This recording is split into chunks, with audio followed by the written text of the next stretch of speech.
ونسلم على سيدنا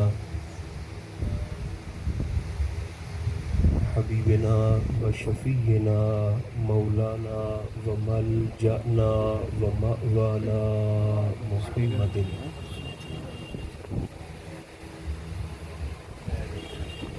رسوله النبي الكريم الأمين المكين الحنين الرؤوف الرحيم وعلى آله الطيبين الطاهرين وعلى صحبه أجمعين أما بعد فأعوذ بالله من الشيطان الرجيم بسم الله الرحمن الرحيم وما الحياة الدنيا إلا متاع الغرور صدق الله مولانا العظيم۔ ایصال ثواب کی خاطر سبھی احباب خلوص نیت سے درود و سلام پڑھیے۔ الصلاۃ والسلام علیک یا رسول اللہ، الصلاۃ والسلام علیک یا حبیب اللہ، الصلاۃ والسلام علیک یا رحمۃ للعالمین وعلی آلک واصحابک سیدی یا شفیع المذنبین۔ اللہ تبارک و تعالی جل مجدہ العظیم کی حمد و ثنا حضور نبی محترم رسول محتشم رحمت عالم صلی اللہ علیہ وآلہ وبارک وسلم کی ذات بے کس پناہ پر بے شمار ہدیہ درود و سلام عرض کرنے کے بعد احباب ذی قدر، اللہ رب العزت کا شکر ہے جس نے ہماری گردنوں میں غلامی مصطفیٰ کا پٹا عطا فرمایا۔ ختم شریف کی خاطر، دعا کی خاطر احباب سفر کر کے وقت نکال کر تشریف لائے ہیں۔ رب ذوالجلال اپنی رحمت خاص کے طفیل اور ذکر رسالت مآب کی برکت سے مرحوم کے درجات میں حسب حال بلندیاں عطا فرمائے۔ ان کے پسماندگان کو، اہل خانہ کو، برادری والوں کو، پیار کرنے والوں کو صبر کی توفیق عطا فرمائے۔ اللہ رب العزت ہماری خطاؤں سے صرف نظر فرما کر ہم سب کا خاتمہ بھی ایمان پر فرمائے۔ ایک بہت بڑی حقیقت بالغہ جس کا ذکر اللہ رب العزت نے قرآن مقدس میں فرمایا ہے، موضوع گفتگو ہے۔ اللہ کریم ارشاد فرماتا ہے وَمَا الْحَيَاةُ الدُّنْيَا إِلَّا مَتَاعُ الْغُرُورِ، فرمایا دنیا کی زندگی سوائے دھوکے کے اور کچھ نہیں ہے۔ وَمَا الْحَيَاةُ الدُّنْيَا إِلَّا مَتَاعُ الْغُرُورِ، نہیں ہے دنیا کی زندگی مگر ایک دھوکے کے۔ یہ دنیا بنانے والا خود فرما رہا ہے کہ دنیا کی زندگی سوائے دھوکے کے اور کچھ نہیں ہے۔ جس عالم میں میں اور آپ اس وقت موجود ہیں یہ دار العمل بھی ہے اور دار الاسباب بھی ہے۔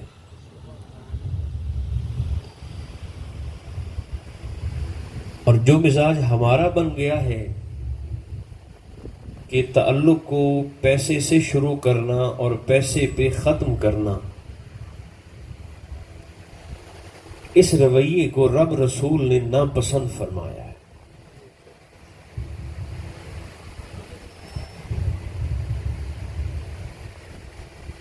کچھ صحابہ نے حضور کی بارگاہ میں عرض کیا کہ حضور ہم نے فیصلہ کیا ہے کہ ہم شادی نہیں کریں گے۔ تو فرمایا پھر زندگی کیسے گزارو گے؟ کہا حضور ہم فیصلہ کر چکے ہیں کہ ہم سارا دن روزے سے رہیں گے اور ساری رات حضور ہم مصلی پر گزاریں گے، شادی نہیں کریں گے۔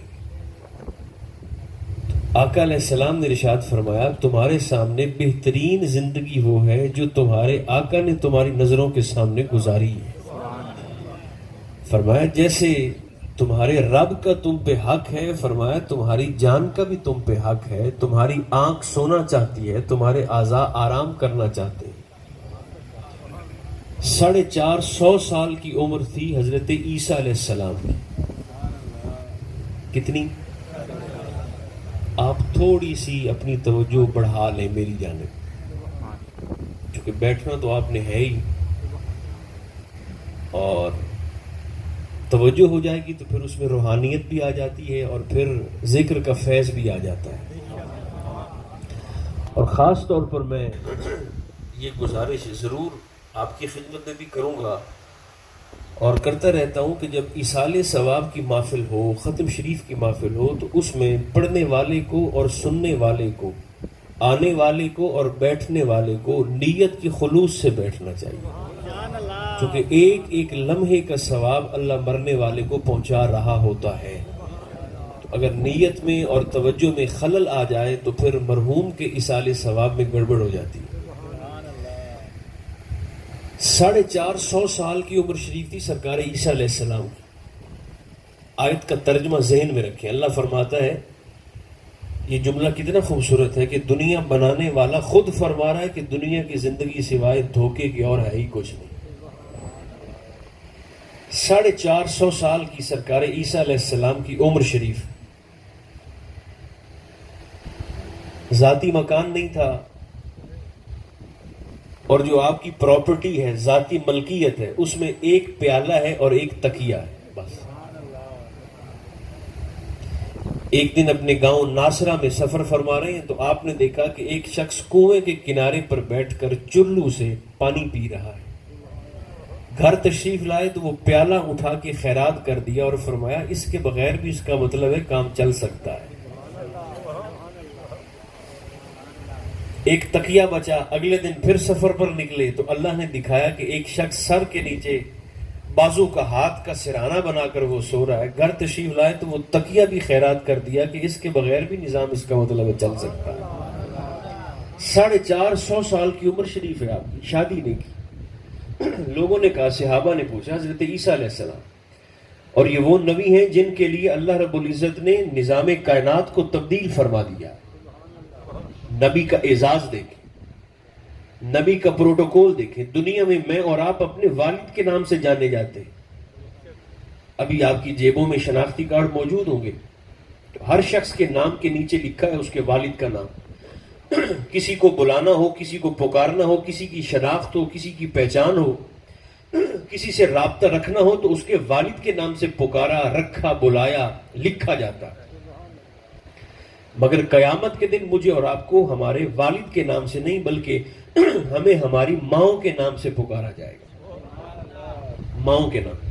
اللہ نے یہ نظام کائنات بدلا اس لیے، دیکھیں نا، نسب والد سے چلتا ہے، نام والد کا استعمال ہوتا ہے، ذمہ داری زیادہ باپ کی ہے. مگر قیامت کے دن اللہ نے نظام ایسا بدلا کہ ہمیں ہمارے باپوں کے ناموں سے نہیں ہماری ماؤں کے ناموں سے بلایا جائے گا. کہ فلاں خاتون کا بیٹا میزان پر آ جائے، فلاں خاتون کی بیٹی پل صراط پر آ جائے. ماؤں کے ناموں سے حساب لینے کے لیے اور دینے کے لیے بلایا جائے گا. نظام اللہ نے کیوں بدلا؟ محدثین کرام فرماتے ہیں صرف اس لیے کہ اگر قیامت کے دن اللہ ہر شخص کو اس کے والد کے نام سے بلائے تو عیسیٰ کے تو والد ہی نہیں ہیں. نفخ سماوی سے پیدا ہوئے. انی رسول ربی کی لی احبا لکی غلامن زکیہ. جبریل نے آ کر عرض کیا تھا بی بی مریم سے کہ مجھے آپ کے رب نے بھیجا ہے تاکہ میں آپ کو پاکیزہ بیٹا عطا کروں. اس پر پتہ نہیں آپ نے دھیان فرمایا کہ نہیں فرمایا. جبریل نے یہ نہیں کہا کہ مجھے رب نے بھیجا ہے تاکہ رب آپ کو پاکیزہ بیٹا عطا کرے، نہیں. لے احبا، واحد متکلم کا صیغہ، لے احبا لکے، میں آپ کو دوں، بھیجا مجھے رب نے ہے. انی رسول رب کی، مجھے آپ کے رب نے بھیجا ہے تاکہ میں آپ کو پاکیزہ بیٹا عطا کروں. جملہ یاد رکھیے گا، جسے اللہ بھیجتا ہے اسے دینے کی طاقت عطا فرما کے بھیجتا ہے، اس کے ہاتھ باندھ کے نہیں بھیجتا. تو اگر بروز معاشر ہر شخص کو والد کے نام سے پکارا جانا ہے تو سرکار عیسیٰ کو کس نام سے بلایا جاتا؟ اللہ نے ایک نبی کے اعزاز کے لیے ساری کائنات کے نظام کو بدل دیا. فرمایا عیسیٰ کا والد نہیں ہے تو قیامت کے دن تم میں سے کسی کو باپ کے نام سے نہیں بلاؤں گا, ساری مخلوق کو ان کی ماؤں کے ناموں سے بلایا اور پکارا جائے گا. تو 450 سال کی عمر شریف ہے اور شادی نہیں کی. صحابہ نے کہا حضور آپ شادی نہیں فرماتے. اب آپ کا جملہ کتنا خوبصورت ہے. آپ نے فرمایا صرف 450 سال کی عمر تو ہے, شادی کا جھنجھٹ پالوں یا اپنے اللہ کو راضی کروں. تو یہ رہبانیت اس دور میں تو جائز تھی نا, جنگلوں میں نکل جانا, تنہائی میں نکل جانا, جز وقتی چلہ جسے کہتے ہیں, تو اس دور میں تو جائز تھا. مگر شریعت مطہرہ میں, حضور علیہ السلام کی شریعت میں یہ اس بات کو سرکار نے ناپسند فرمایا. ہمیں اجازت نہیں ہے کہ ہم بیوی بچوں کو چھوڑ کر اور اپنے نظام کو, اپنی ذمہ داریوں کو چھوڑ کر تو 3-3 4-4 سال کے لیے یا 8-8 مہینوں کے لیے یا 2-2 سال کے لیے ہم ایسے تبلیغی دوروں پہ نکل جائیں یا ایسے چلہ کشی کرنے کے لیے نکل جائیں اتنے لمبے عرصے کے لیے. تو اسلام ہمیں اس بات کی اجازت نہیں دیتا. حضور یہ پسند فرماتے ہیں, رب رسول یہ چاہتے ہیں کہ ہم معاشرے میں رہ کر اپنی ذمہ داریاں بھی ادا کریں اور حد المقدور کوشش کریں کہ رب بھی راضی ہو جائے, اس کا رسول بھی راضی ہو جائے. تو صحابہ نے کہا حضور ہم شادیاں نہیں کریں گے. سرکار نے فرمایا بہترین زندگی وہ ہے جو میں نے گزاری ہے. تم پر تمہارے رب کا حق ہے تو تمہاری جان کا بھی حق ہے. میں نے دیکھو, سرکار نے فرمایا میں نے تبلیغ کا حق بھی ادا کیا ہے, دین پہنچانے کا حق بھی ادا کیا ہے, میں نے گھر والوں کا حق بھی ادا کیا ہے, اولاد کے حقوق بھی ادا کیے ہیں, اور میں نے تم غلاموں اور صحابہ کا حق بھی ادا کیا ہے. دنیا کا نظام ایسے چلتا ہے.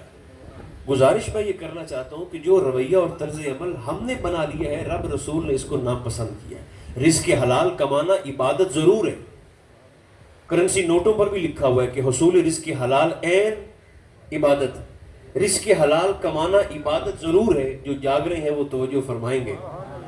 لیکن رزق حلال کمانا میری زندگی کا مقصد نہیں ہے. مقصد رب رسول کی رضا ہے. بڑی وڈی نعمت رزق حلال جی اللہ کسی نے عطا فرما چھڑے تو توفیق.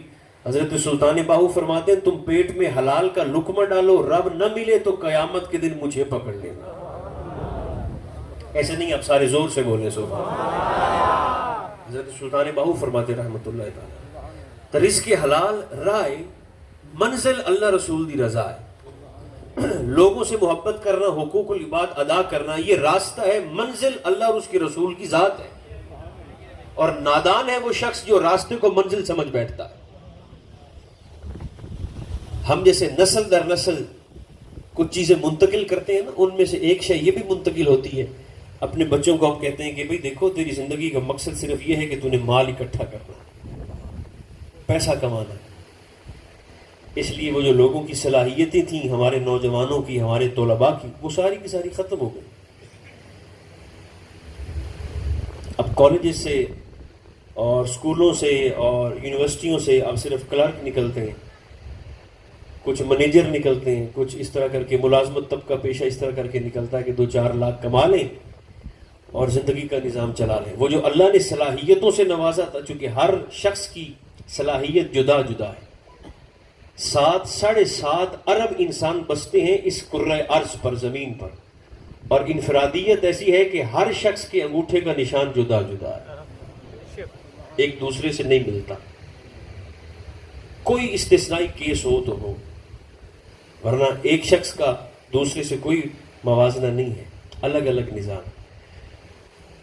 تو چونکہ ختم شریف کی محفل ہے تو یہ یاد رکھیں, دنیا میں رہنا ہے, مگر مولا علی شیر خدا فرماتے ہیں کہ اگر اس دنیا کو, فرمایا کہ دنیا تمہارے سائے کی طرح, پرچھائی نہیں ہوتی, شیڈو, سائے کی طرح.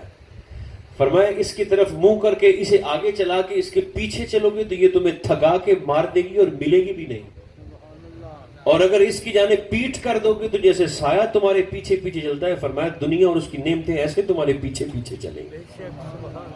امام غزالی نے نا, ایک امام محمد غزالی رحمۃ اللہ تعالی علیہ, آپ نے ایک حدیث پاک نقل فرمائی ہے اور بڑی خوبصورت اور بڑی دلچسپ ہے, اور سچی بات ہے یہ سنانے میں مجھے خود بڑا مزہ آتا ہے.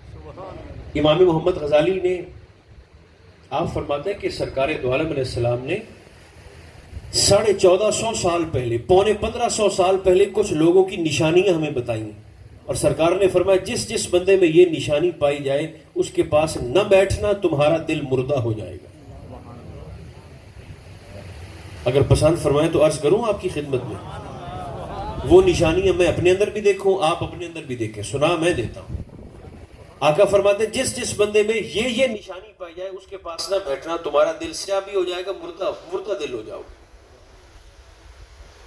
سب سے پہلے آقا نے فرمایا اس شخص کے پاس بھی نہ بیٹھنا، یحبون الدنیا وینسون الآخرہ، جو دنیا سے محبت کرتا ہے مگر آخرت کو بھول بیٹھا ہے۔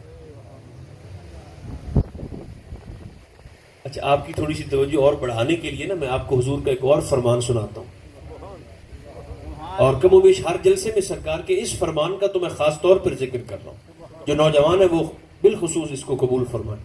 سرکار دو عالم علیہ السلام ارشاد فرماتے ہیں کہ جب میری امت میں بے حیائی عام ہو جائے گی، برائی عام ہو جائے گی، تو اللہ میری امت میں 2 عذاب نازل فرمائے گا۔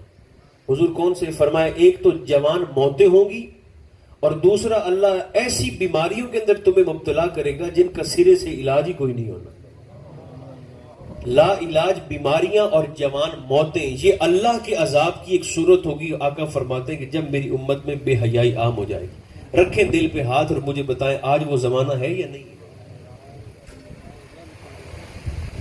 اب صداقت فرمان رسول کو ذہن میں رکھ کر یہ بات دھیان سے سنیں۔ آقا فرماتے ہیں کہ جو شخص نیرا دنیا سے محبت کرتا ہو، نیرا دنیا دار ہو، دنیا کی محبت میں غرق ہو، آخرت کو بھول بیٹھا ہو، آقا نے فرمایا اس بندے کے پاس نہ بیٹھنا، تمہارا دل مردہ ہو جائے گا۔ ایک یاد کر سکیں تو بڑی اچھی بات ہے۔ آقا فرماتے ہیں اس بندے کے پاس بھی نہ بیٹھنا، یحبون المال وینسون الحساب، جو مال سے تو محبت کرتا ہے مگر حساب کو بھول بیٹھا ہے۔ رزق حلال کمانا بھی وبال بن جاتا ہے، مصیبت بن جاتا ہے اگر پیچھے نیت لالچ کی ہوتی۔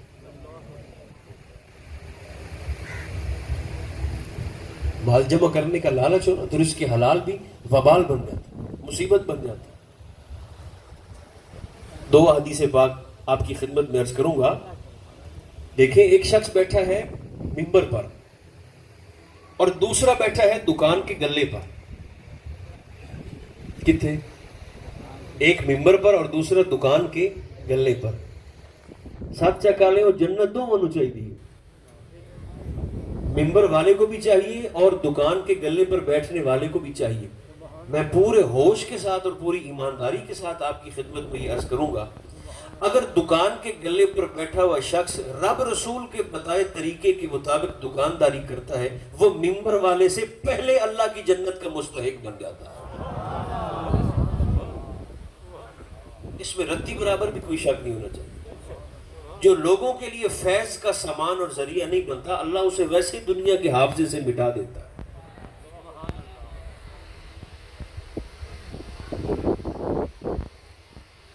چونکہ رب کو تو بڑی محبت ہے اپنے مخلوق سے، اپنے بندوں سے۔ ہم نے تو دکانوں پر بھی لکھا ہوا ہے کہ چونکہ ادھار محبت کی کینچی ہے اس لیے بند ہے، ادھار نہیں دیتے۔ دیکھیں نا، جو بندہ دکان پہ آ کے مجھ سے ادھار سودا مانگ رہا ہے وہ لاکھ پتی تو ہو نہیں سکتا۔ ایسا تو ہو نہیں سکتا کہ اس کے گھر صندوق میں ڈھیر سارے پیسے پڑے ہوں اور وہ بازار میں مارکیٹ میں اس گرمی میں دھکے کھاتا بیچارہ شوقیہ ادھار مانگتا پھر رہا ہو۔ ایسا تو نہیں ہو سکتا۔ کوئی غریب، کوئی مستحق، کوئی پریشان حال ہی آئے گا نا ادھار مانگنے کے لیے، اور وہ غریب دکان پر آ کر یہ بھی نہیں کہتا کہ مجھے خیرات میں سودا دے دو، فی سبیل اللہ، معاف کر کے ایسے ہی دے دو اٹھا کر، نہیں، وہ کہتا ہے کہ بھئی ابھی میرے پاس نہیں ہے، مہربانی کریں مجھے دے دیں، جب ہو جائیں گے میں لوٹا دوں گا آپ کو۔ آقا فرماتے ہیں جب تم کسی شخص کو قرض دو اور وہ غربت کی وجہ سے، تنگدستی کی وجہ سے تمہارے قرض کا پیسہ تمہیں واپس نہ کر سکے، حضور فرماتے ہیں جتنے دن وہ تمہارا پیسہ استعمال کرتا رہے گا اتنے دن ہر روز اتنے پیسے کے برابر اللہ قرض دینے والے کے کھاتے میں صدقے کی نیکی کا ثواب لکھتا رہے گا۔ مگر چونکہ موضوع یہ نہیں ہے اس لیے آقا فرماتے ہیں اس بندے کے پاس بھی نہ بیٹھنا جو نیلا مال سے محبت کرتا ہے آخرت کے حساب کو بھول بیٹھا. دو تیسرا حضور فرماتے ہیں اس شخص کے پاس بھی تم نہ بیٹھنا یحبون المقاصر وینسون المقابر. فرمایا جو محلات کو قصور کو تو یاد رکھتا ہے مکانوں کو یاد رکھتا ہے مگر قبر کو بھول بیٹھا ہے. قبر کو بھول بیٹھا ہے. اس بندے کے پاس بھی نہ بیٹھنا تمہارا دل مردہ کر دے. اور چوتھا اور آخری سرکار نے فرمایا اس بندے کے پاس بھی ان لوگوں کے پاس بھی ہرگز نہ بیٹھنا. حضور کن کے پاس؟ فرمایا یحبون الخلق وینسون الخالق. جو لوگوں سے تو پیار کرتے ہیں مگر اللہ کو بھول بیٹھے ہیں. یہ چار لوگ ہیں جن کے پاس ہمیں سرکار نے بیٹھنے سے منع فرما دیا. آقا نے تو ہمیں استغنا کا حکم دیا, دنیا سے بے رغبتی کا حکم دیا. حضرت سالم بن عبداللہ بن عمر رضی اللہ تعالی عنہم اس سرکار فاروق اعظم کے پوترے.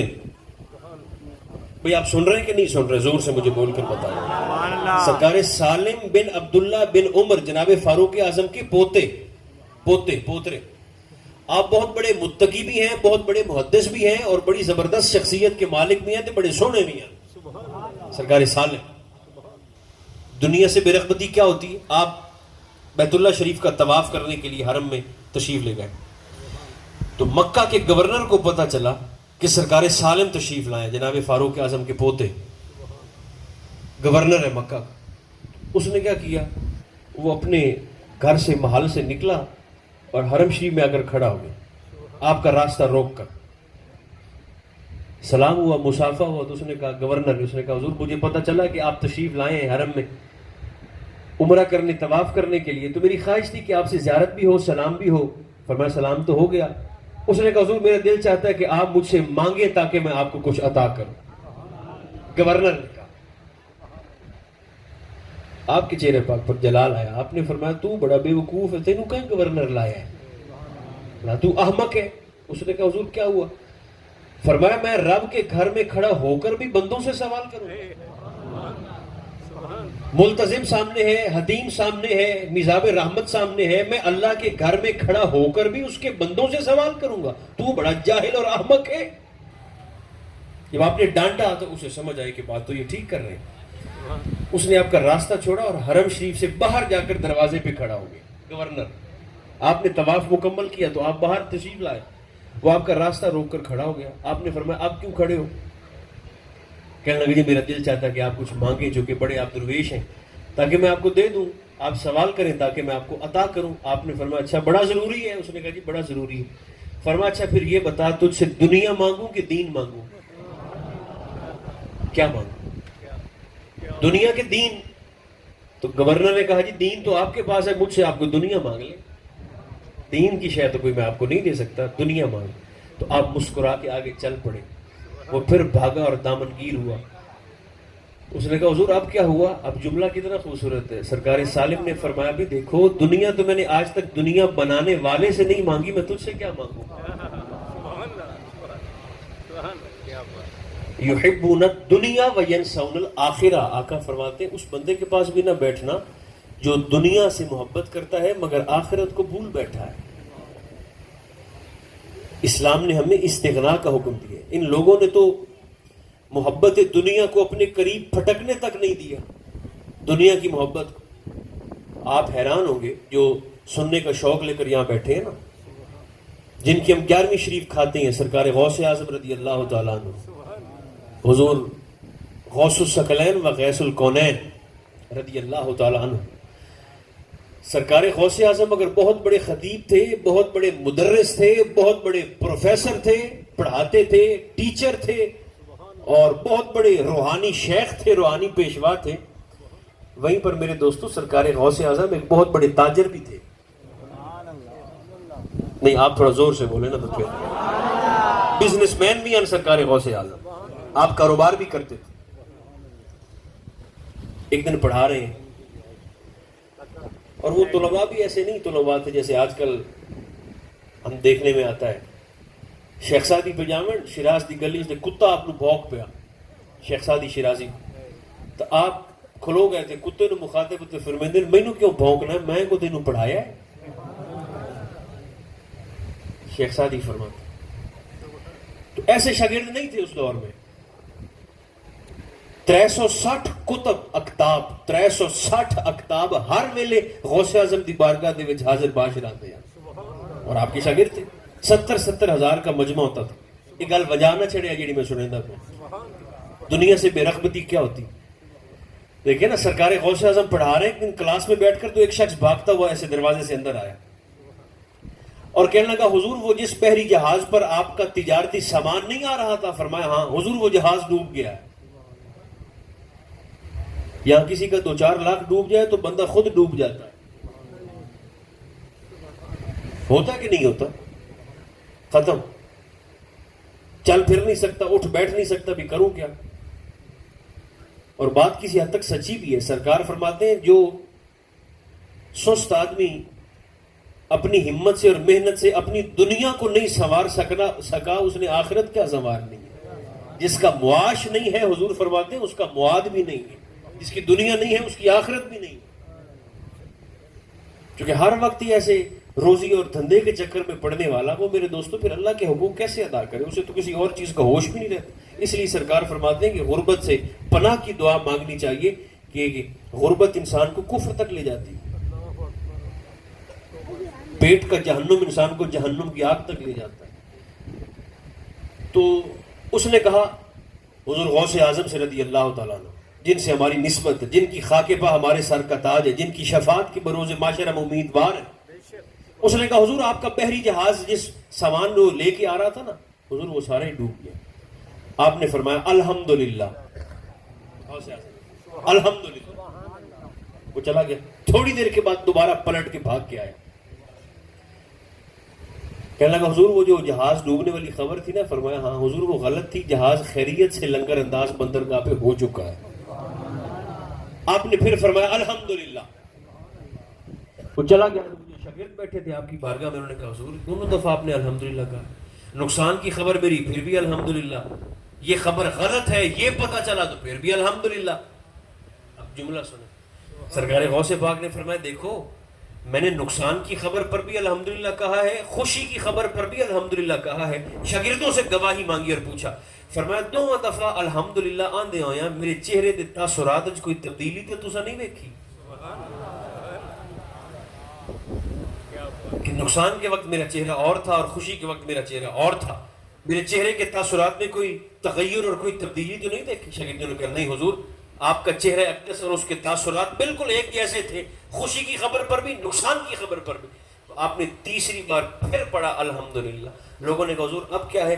فرمایا اللہ کا شکر ادا کر رہا ہوں کہ جس رب نے میرا دل دنیا کے مال سے نہیں جوڑا اپنی رضا سے جوڑا. کبھی کبھی انسان کو ایسی طبیعت بھی بنانی چاہیے میرے دوستوں. ہم نے مولا علی شیر خدا, بس آخری بات ہے, سرکار مولا علی شیر خدا آپ اپنی زرہ نہیں ہوتی جنگی جیکٹ زرہ, اسے ایسے کر کے پکڑ کے کوفہ کے بازار میں کھڑے تھے اور فرما رہے تھے بھی ہے کوئی جو مجھ سے میری زرہ خرید لے, میں بیچنا چاہتا ہوں. اور بیچ اس لیے رہے تھے کہ آپ کا تہمت پرانا ہو گیا تھا. اللہ کرے آپ سن رہے ہو, تہمت نا دھوتی آپ کی پرانی ہو گئی تھی, اس میں سوراخ ہو گئے تھے, کپڑا پھٹ گیا, گھس گیا آپ کی مبارک تہمت کا کپڑا مولا علی شیر خدا. آپ کھڑے ایسے زرہ بیچ رہے ہیں, خلیفہ وقت ہے, امیر المومنین ہے, کوفہ کے بازار میں, کہ کوئی زرہ مجھ سے لے لے.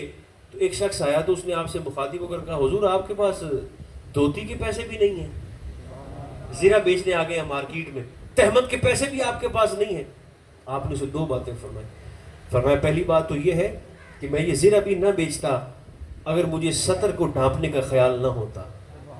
یہ میں شوق سے نہیں بیچ رہا. فرمایا مجبوری یہ ہے کہ اب میری وہ چادر جو ہے وہ اب سطر پوشی کرنے کے قابل نہیں رہی. یہ بات فرمائی. بیچ اس لیے رہا ہوں کہ مجبوری ہے. اور دوسرا آپ نے فرمایا کہ میرے سینے میں دیکھو اللہ نے ایمان کا اور علم کا نور کتنا عطا فرمایا. دنیا سے بے رغبتی میرے دوستوں, آپس میں محبت کریں مگر مقصد رب رسول کی رضا ہو. حتیٰ کہ آپس میں بغض بھی ہو پھر بھی بغض کے اندر میں نہ ہو, اس بغض کے اندر بھی اللہ رسول کی رضا مقصد ہونی چاہیے. الحب للہ والبغض للہ. امام بخاری نے یہ دونوں باب باندھے, محبت بھی رب کی رضا کے لیے اور بغض اگر آپس میں رکھنا ہے تو وہ بھی ذاتی انات کی وجہ سے نہیں, وہ بھی اللہ رسول کی رضا کی. میرا وقت بھی ہو گیا ہے. کوشش کریں میں بھی اور آپ بھی، گلاں سب بڑی سونیاں کر لینے، لیکن مزہ تب آئے کہ جب عمل شروع ہو جائے، ہاں رویوں میں آ جائیں، یہ ساری کی ساری باتیں ہمارے نظام زندگی کا حصہ بن جائیں۔ 40 میں سے ایک آمین قبول ہوتی ہے، حضور فرماتے ہیں خدا کرے ہمارے یہ کلمات اللہ مرحوم کے حق میں قبول فرمائے، ہماری خطاؤں کو معاف فرما کر اللہ ہم سب کا خاتمہ بھی ایمان پر فرمائے۔ صلی اللہ تعالی علی خیر خلقہ محمد و آلہ و اصحابہ اجمعین برحمتک یا ارحم